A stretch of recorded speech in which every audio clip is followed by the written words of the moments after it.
I was so excited. I was like, finally, I can read this out loud.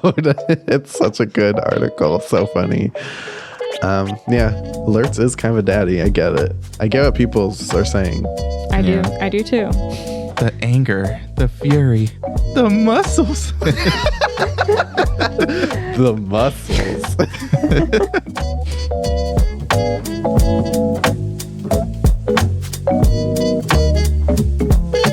Hello and welcome to the Art of Costume Blogcast. I'm Elizabeth Joy Glass. I'm Spencer Williams. And I'm Dan White. Oh. Hello. Hey, Daniel. Hello. It is spring break. Daniel's here. I know. I had some free time finally. You guys have been working me to the ground. Sorry. Just kidding. We might have had a Just longer kidding. episode or two recently. I'll admit it. Yeah. It's all worth it.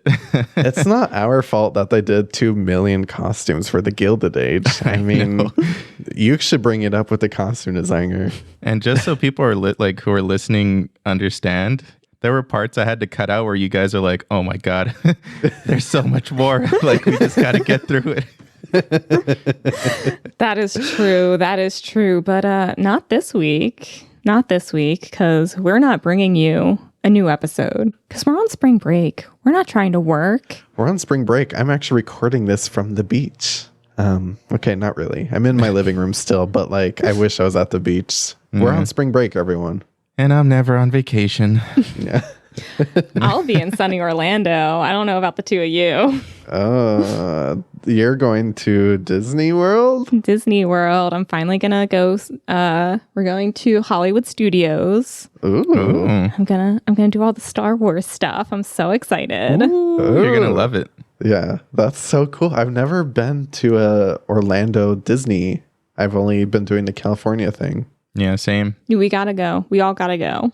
I'm very West Coast loyal, as you could see. Clearly, you won't even come visit me. I will. When, Spencer? When? You We already just- know when I'm visiting you next. That's what I'm saying. We used your travel budget for concerts. We're seeing Florence now. You can still Daniel, visit me. We'll all plan a Disney trip and then we'll go until we have to like chop our feet off again. Yeah. Oh my gosh. Right. Good times. I wish Elizabeth was there for that trip that Daniel's referring to. Good times. Well, Daniel, what are you doing on spring break? Nothing. Just hanging out at home, Yeah. Playing video games. playing video games, catching up. Yeah. Any fun games right now? I have 2 Final Fantasies I'm playing simultaneously, so you know me. Nerd. Nerd.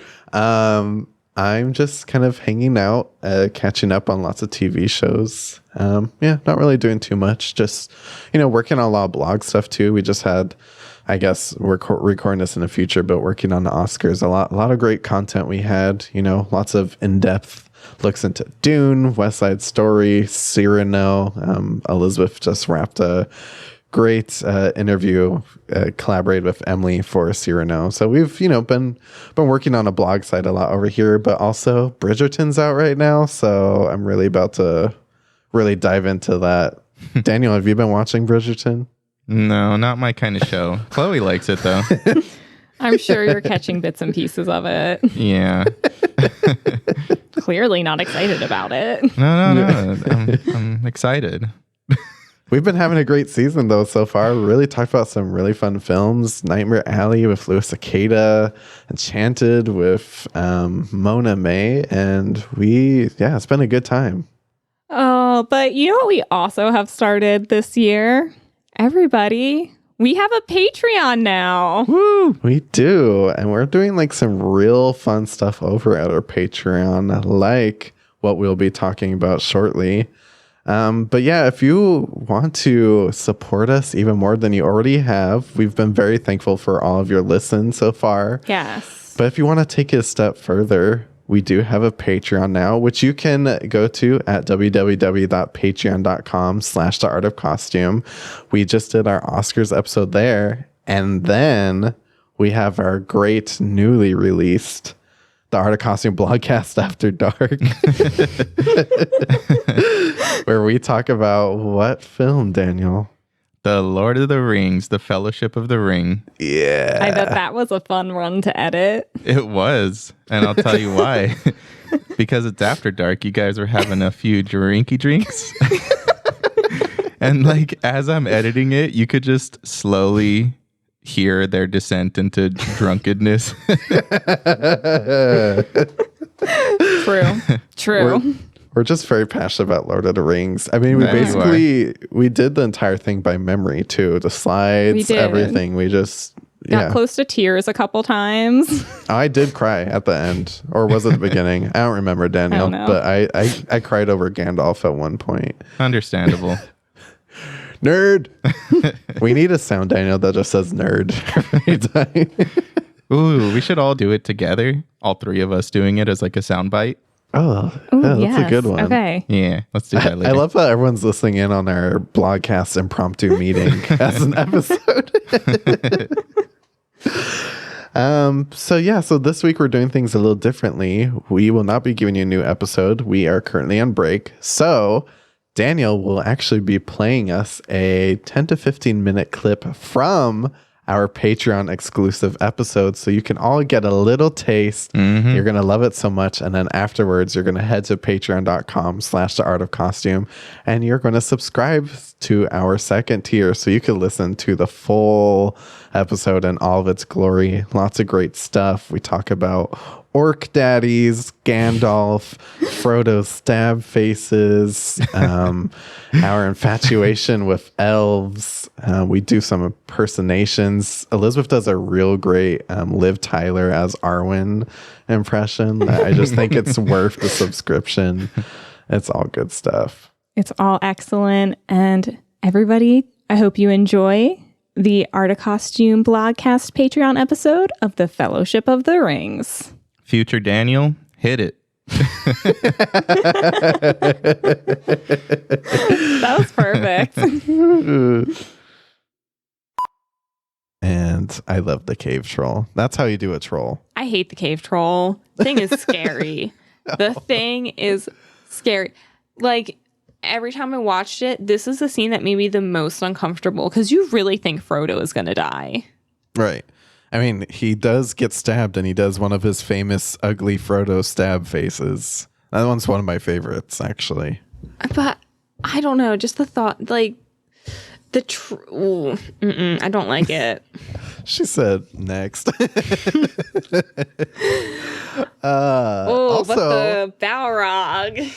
Right. Also, Gandalf clearly knows that there's something like a Balrog in the Mines of Moria. That also should have been a red flag. I know that he said, let the ring bearer decide, but I also would have been like, oh, by the way, all the dwarves are dead, and there's a giant fiery, like, skull demon down there. Like, Gandalf did not give him the information to make an informed decision. Right. Like, he withheld crucial information from Frodo. Well, he pays for it with his life, though. That's true. We get the famous scene where Gandalf says, "You shall not pass," and he falls. Fly, you fools. This part, I don't remember seeing this film for the first time as a kid, actually. Really? I imagine I was very disturbed. Probably. I don't really remember. It's like such a vague memory because it's been around as long as I feel like I've been alive at this point. It's been 20 years. Yeah, it's insane. Also, there's a shot when they leave, and there's a shot that's used in all the promotion of Lord of the Rings, but it never actually happens. It's all the Moria orcs leaving Moria and chasing the Fellowship, and I just wish that got included because the work they did on the costumes for the orcs are like actually really brilliant. Yes, and I actually love this because you can see that chainmail I was talking about earlier, and it looks like chainmail. Right, and the helmets, and it's just all so good, and you never... I guess the people listening can't see what we're talking about, but we'll put in the notes. But it's such a great scene. It is. And like, the way they did the chainmail really blows my mind because it doesn't look like little tiny plastic washers. It just doesn't. Right. Ugh. So good. The hobbits are disturbed because they just watched their old pal Gandalf fall into the pits of hell. Merry and Pippin are not the same after this point. No, because a lot of this had to do with Merry and Pippin fucking it up inside the caves. Most of all Pippin, which Gandalf holds a grudge, and he holds his grudge for a little while. So Rightfully so. he won't forget that one, Pippin. No. But then we finally make it to the woods and make it to Lothlorien, and we get to see Haldir. He's one of the elves who works for our favorite boss, Cate Blanchett, as Galadriel. Yes. And I love Haldir. He appears in this film and The Two Towers, and he's just a great character. He is. I'm like, he is clearly like the business manager of... He's the bouncer. He's the bouncer of Lothlorien for Galadriel. Ugh. He's just like, you cannot bring the ring in here. You can't. No. Don't do it. But of course, Galadriel's like, do it. Bring him in. Yeah. And this is when, like you were talking about earlier, we really get to see the difference between the Rivendell elves and the Lothlorien elves, because they are very white, very muted, light blues, lots of glowing, lots of great, beautiful, angelic colors. Yeah, lots of gray, lots of dove gray.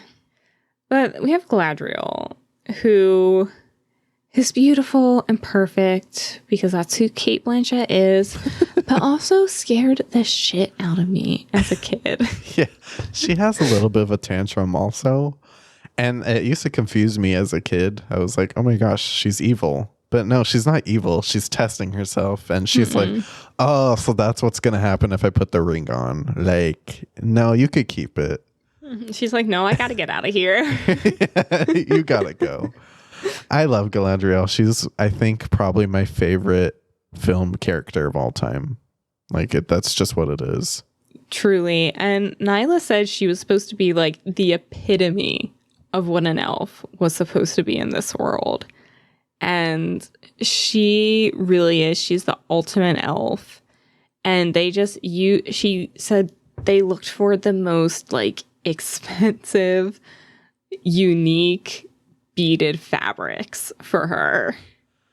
Just so beautiful, so rich. She looks like a statue. Then we get to see Legolas in his pajamas, and his pajamas are just as good as everything else he wears. They are. I mean, clearly they're provided by the Lothlorians, but he wears them well. Right. I want some Lothlorien pajamas. I love how he's just standing listening to and being like, oh, they're mourning Gandalf's passing. Because you think it's just like the score, but they're like, no, that beautiful angelic noise is supposed to be the elves singing. All right, Elizabeth, we're wrapping it up here, and our fellowship is on their way. They're taking their boats. Another red flag is when Aragorn and Legolas are starting to notice that something is wrong. They're hearing noises, birds are flying away, but of course no one says anything, because that's what we do in A Lord of the Rings. When something's wrong, you keep it to yourself and you just keep going. I mean, the problem with all white people. And this brings us to when when Boromir's real frat bro moment comes out. Yeah. This is like desperate, scary Boromir, who very quickly realizes he snapped and did the wrong thing. But it is I think this was the first time I was saw a character and was like, they were supposed to be the good guy and they weren't. Right. It was disturbing. I was like, oh my gosh, he snapped. They're still all wearing the same costumes, so no costume changes here, but yeah, Boromir just suddenly becomes quite the villain. But we do have a new costume coming up. The Uruk-hai. We have to talk about Lurtz, the Uruk-hai leader. Are you ready, Elizabeth? I'm ready. I've been waiting to share this piece with you. My favorite piece of journalism came out in early 2021. It's from Polygon.com, and it's called The Orc Daddies of Middle Earth Ranked.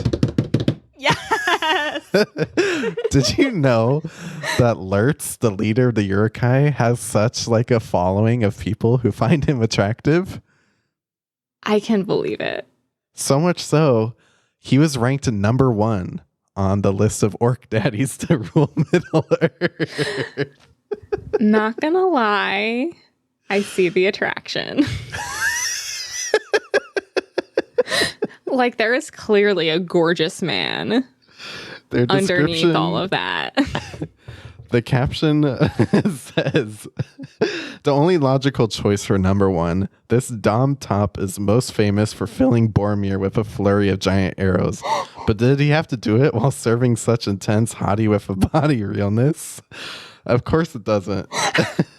It's impossible to deny the supercharged grinder hookup gone wrong fight with Vigo and knockdown drag up fight scene so unbelievably horny. It makes Call Me By Your Name look like the straight story. It goes on and on, but it's just one of my favorite pieces of journalism ever. And I love Lurtz. He's a great guy. Top Dom.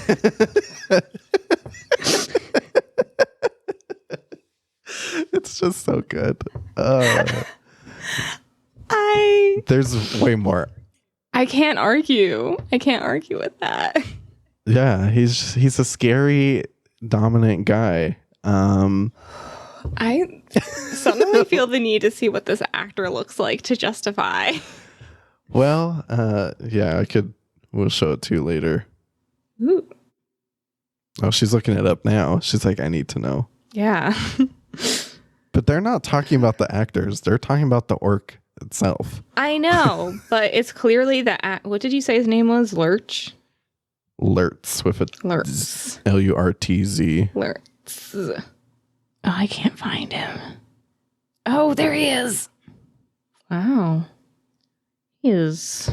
Yeah, I was right. That is a handsome fellow underneath. Okay. Yeah, I can't deny that I always thought he was kind of attractive. But yeah, not a lot of orcs from the Fellowship make it onto the list. It's a lot of Two Towers orcs coming in who on. in the Two Towers? Like, honestly, this is the only Urukai I remember. Like, What? Oh my gosh! No, the Two Towers when they have that big old scene next to Fangorn Forest. I guess I don't know. When I think of the Urukai, I think of him. Meat's back on the menu, boys. Oh right. Yeah. Ooh, not him. Him, but not him. So, just for reference, number 13 was that Moria orc with the big eyes. Really? He made it 13. Yeah, and then going to number 19 was just Trees Are Strong orc, but he lost a lot of points for cutting down the forest, which was frowned upon. I gotta be honest. Like, if they made like an article just about Lurtz, I'd get it. Oh, that's where you draw the line. I can't. Anyways. Oh, Elizabeth, I love the Fellowship of the Ring episode. It's so funny. And the way that I was like saving that article for you for literally maybe a year, I was just holding on to it. I did not see the orc daddies coming. No, you dropped the bomb. I was so excited. I was like, finally, I can read this out loud. It's such a good article. So funny. Yeah, Lurtz is kind of a daddy. I get it. I get what people are saying. I do. I do too. The anger, the fury, the muscles. The muscles. It was definitely one of our funny moments from that episode. And if you subscribe to our first tier, Daniel has amassed quite the collection of funny moments for you all to listen to. Oh, yeah. Almost every single episode has like so many funny moments that I just, make separate audio for and upload to the Patreon. Let me see. That one is our first tier for Maestro. And on top of that, we also upload unheard bloopers you hear some like at the very end of each episode, but there's actually like 3, 4, 5, sometimes like 6 or 10 golden nuggets in there that I wish I could just like play, but it just fits better with Patreon. So it's definitely worth just, subscribing on that just for the bloopers. Lord Daniel, why don't you play us a few of your favorite moments? Ooh, which ones do I pick? There's so many. Any of your favorite funny moments. All right, I have a couple in mind, so here we go. This brings us back to our hobbits, and they are making their way through Farmer Maggot's crop. And Frodo and Sam literally run into Merry and Pippin, and that was the name of my drink. It was called the Fool of a Took. I remembered.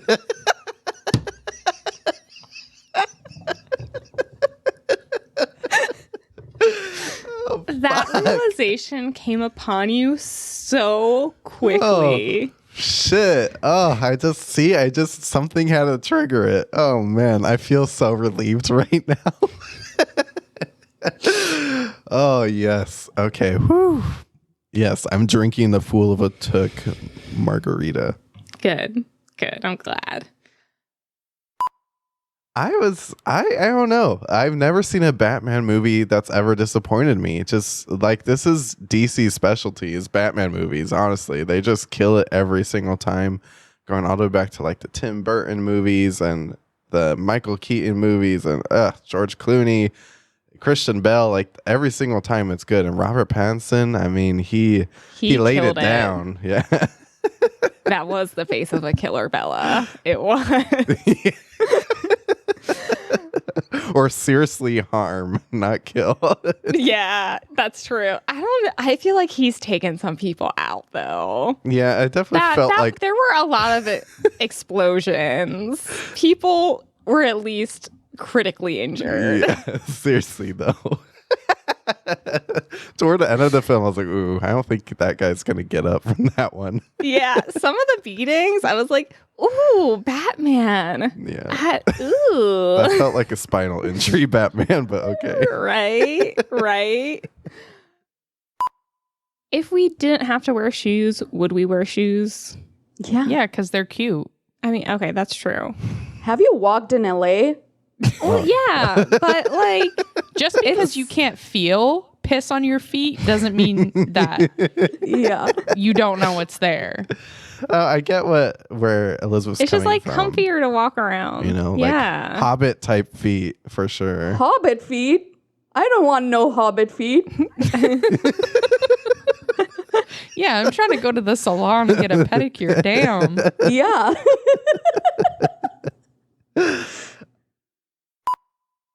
It would never be it would never not be funny Bella smelling herself in the middle of the class, like just sniffing like her hair and her underarms, like is she stinking? Edward's over here acting like she's all musty. Yeah. Edward's just wearing like a simple dark long sleeve t-shirt and it works on him though. It works. It does. What doesn't? It does. He doesn't have to do a lot to be impressive. Goes with his black eyes since he's, underfed right now. Yeah. Yep. Oh yeah. He's feeling real hangry right now. Yeah. He needs some in and out stat. Like, he's not going to make it.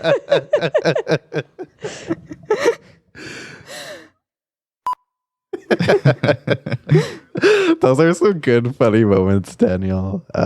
Why, thank you. This has been so much fun. Well, I think we should all head on to our respective spring break vacations. I'm really excited for us to be coming back next week where we'll be talking about Alien, one of my all-time favorites. One of my favorites, too. Yeah, do you know that Elizabeth just watched it for the first time? What? I know. I almost fell out of my chair when she told me. I feel ashamed. But you loved it, though. I did love it. I did not expect to love it as much as I did. That's really good. It was fantastic. Yeah. Now you have to see Spaceballs. Okay. I mean, I guess. Just for that one scene. I was going to say the second Alien movie, but I guess Spaceballs is a solid transition. All right. Elizabeth is like, what's Spaceballs? I've heard of I it know. before. We'll talk about that after. Yeah. That's another one we gotta get you to watch. Thank you all so much for listening. Don't forget to subscribe to our Patreon at www.patreon.com/theartofcostume, where you could hear our Fellowship of the Ring episode, our Oscars episode, and actually soon we have another monthly bonus episode coming out for our tier 2 subscribers. It's going to be lots of fun.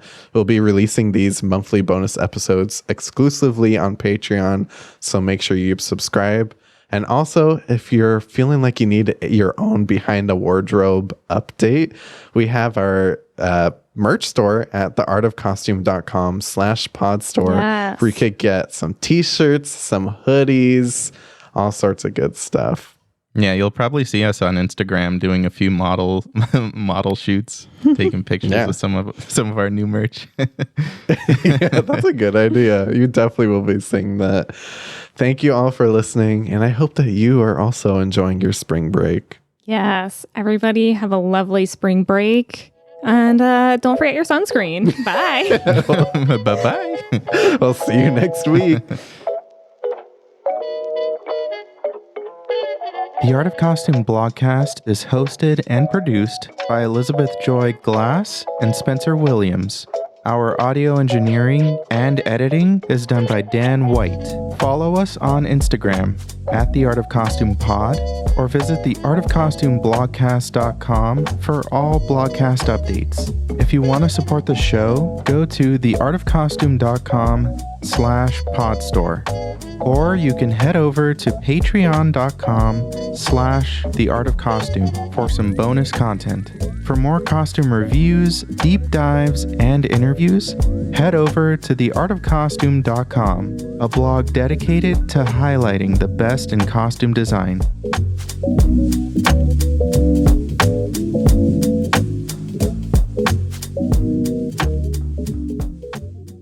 Three, two, one. Nerd.